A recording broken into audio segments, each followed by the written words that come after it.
बहुत सारी बधाइयाँ और खुश रहो, मस्त रहो, क्योंकि जो हमारा 17th रिपब्लिक डे है यानी 77वां बहुत खतरनाक है। ठीक है, हिंदी इतना आसान नहीं है। ठीक है, गगन पता नहीं क्या क्या संधि विच्छेद भी होता है। तो अब स्टार्ट करना थोड़ी देर बाद। 77th रिपब्लिक डे के अवसर पर अब आप समझ गए होंगे कि बधाई तो आपको मिल गई, लेकिन कितने साल लगभग हो गए होंगे। तो 77वां चल रहा है, इसमें सोचना क्या। 77 साल हो गए। ठीक है, 77 वर्ष इसके बीत गए, लेकिन इसका सीधा रिश्ता आपके किससे है। ये जो पॉइंट्स है इसे ध्यान देना, जीके का मोस्ट इंपॉर्टेंट टॉपिक है ये। आप आज से पहले बिल्कुल नहीं सुने होंगे कहीं। लास्ट में मैं पूछूंगा क्या किसी ने बताया था। जो हमारा इंडिपेंडेंस डे है वो कब मनाया जाता है? 15 अगस्त 1947। ठीक है, लेकिन ठीक है, स्वाधीनता हमें 1930 में ही मिल गई थी, और 30 से ही जवाहरलाल नेहरू ने बोला था कि अब हमारे बाप का राज हम कुछ नहीं लेना देना। ठीक है, अब हम 26 नवंबर 1930 को ही पूर्ण स्वराज लागू हुआ था, और 26 नवंबर 1949, 26 नवंबर शुद्ध हिंदी बोल रहा हूँ, आज बहुत कोशिश किया हूँ।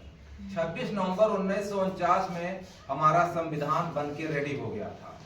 ठीक है, लेकिन अब देश आजाद हो गया। आजादी समझते हो ना, आजाद कर दो। और में बोलते हैं किसी को बिगाड़ना है या फंसाना है तो उसको आजाद कर दो, मतलब उसे कोई आर्डर ना दो। अब अगर आप आजाद हो जाते हो, ठीक है, रास्ते पे चलते हो, कोई सुंदर मिला, चम से पकड़ोगे। क्यों? आजाद हो तुम। ठीक है, किसी को गुस्सा आया, घोप दिया सीधा अंदर, कहां तक गया पता नहीं। ठीक है, मरा कि जिया, क्यों? तुम आजाद हो, तुम्हारे ऊपर किसी का डर नहीं है। आजादी 1947 में मिली थी, देखो कितने दिन तुम आजाद थे। ठीक है, 26 नवंबर 1949 तक भी आजाद थे, सिर्फ संविधान बना था, लागू नहीं किया गया। समझ गए? 26 नवंबर 1949 तक, ठीक है, आप आजाद थे, घोपो, जो करना है करो। लेकिन क्या ऐसा करते तो देश चल पाता? नहीं। बहुत बड़े पायनियर ने, देशभक्त ने कहा था कि यू मस्ट हैव कॉन्स्टिट्यूशन। ठीक है, उनका नाम था एम.एन. रॉय, जिन्होंने बताया कि कॉन्स्टिट्यूशन बहुत जरूरी है इस देश में। बोले ठीक है, कमेटी बैठाई गई, ड्राफ्टिंग कमेटी, चेयरमैन बनाया गया। नाम आपने सुना होगा, क्या नाम था? भीमराव अम्बेडकर। बहुत ज्ञानी थे, उनके विषय में जितना बोलो उतना ही कम है, शायद ही ऐसा ज्ञानी कोई हो। ठीक है, बहुत ज्ञान था उनके पास। ठीक है, इसीलिए उन्हें ड्राफ्टिंग कमेटी चेयरमैन बनाया गया। और जब ये सब शुरू हो गया तो 26 नवंबर 1949 में तो लागू होना चाहिए था, लेकिन क्यों नहीं लागू किया पता है? रेडी है सब कुछ, यहाँ पे रेडी है सब कुछ, लेकिन इशू क्यों नहीं हो रहा? क्योंकि कुछ हमें टाइम चाहिए, ये हमें बोलना है, इसके बाद हम इशू करेंगे।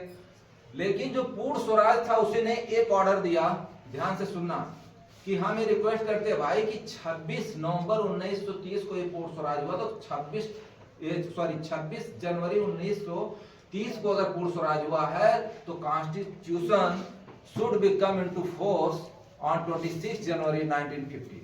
ठीक है, तो इसे भी 26 जनवरी को ही लागू करो, क्योंकि 26 नवंबर 1949 में रेडी था, सिर्फ 2 महीना, 26 नवंबर से 26 दिसंबर 26 जनवरी, सिर्फ 2 महीना वेट कराया और लागू कर दिया संविधान को। तो इसीलिए हमारा संविधान बना 26 जनवरी।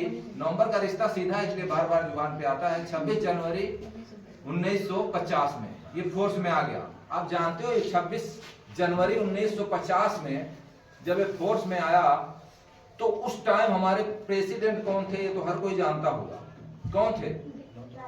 डॉक्टर राजेंद्र प्रसाद। उनकी अगुवाई में एक परेड किया गया। वो परेड जानते हो, आज के दिन हम यहाँ बैठे हैं, लेकिन दिल्ली में जान रहे हो तहलका मचा होगा, पूरा विश्व दिल्ली को देख रहा है। किसका दिल्ली है? तुम्हारा दिल्ली है, हमारा दिल्ली है। समझे? दिल्ली है दिल वालों का, सुना गाना? ठीक है, तो हमारा दिल्ली है, तुम्हारा दिल्ली है, सबका दिल्ली है। पूरे वर्ल्ड को बता दिया होगा दिल्ली ने कि मैं कौन हूँ।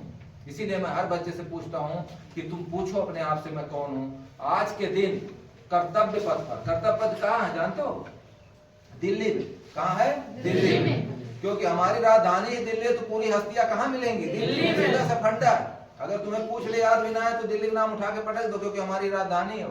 ठीक है, तो कर्तव्य पथ पे आज झांकियां दिखते हैं, Indian navy, Indian army, Indian air force, साथ में पैरामिलिट्री फोर्सेस। पैरामिलिट्री फोर्सेस में आपकी एसएसबी, ठीक है, सीआरपीएफ, बीएसएफ सब आ जाते हैं, और सब अपना कर्तव्य दिखाते हैं, वो हुनर दिखाते हैं कि मैं कौन हूं, तुम देख लो, और पूरी दुनिया को दिखाते हैं।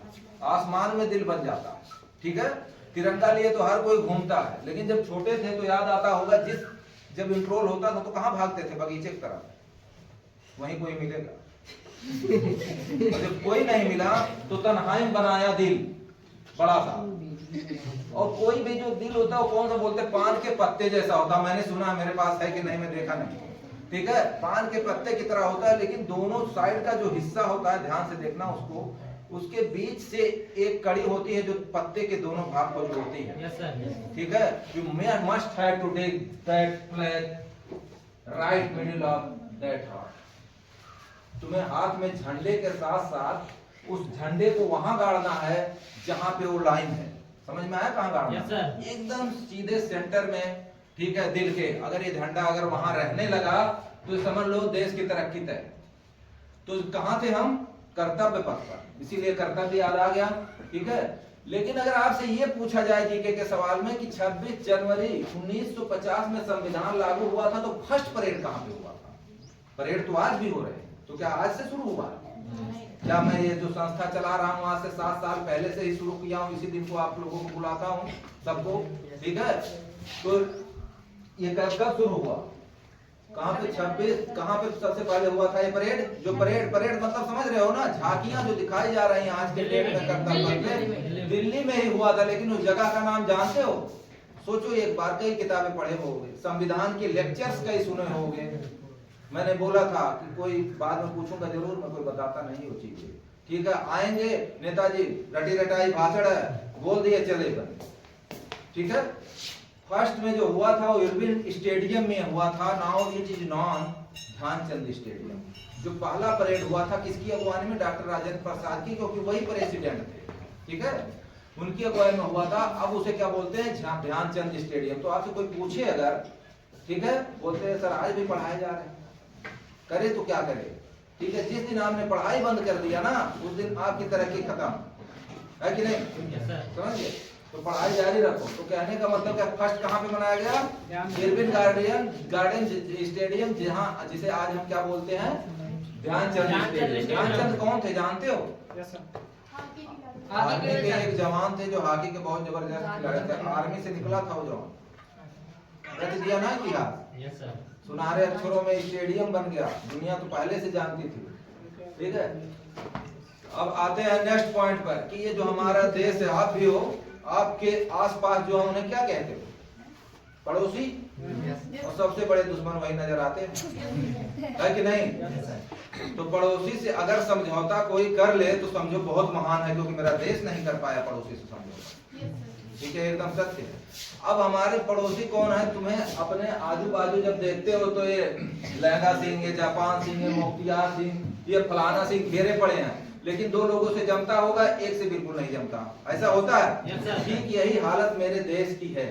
मेरा जो देश है, ठीक है, it shares 7 boundaries along with 7 countries. ये मेरा देश भारत 7 देशों से घिरा है, यानी 7 इसके पड़ोसी हैं। वो 7 देश कौन कौन से हैं? कोई बताया?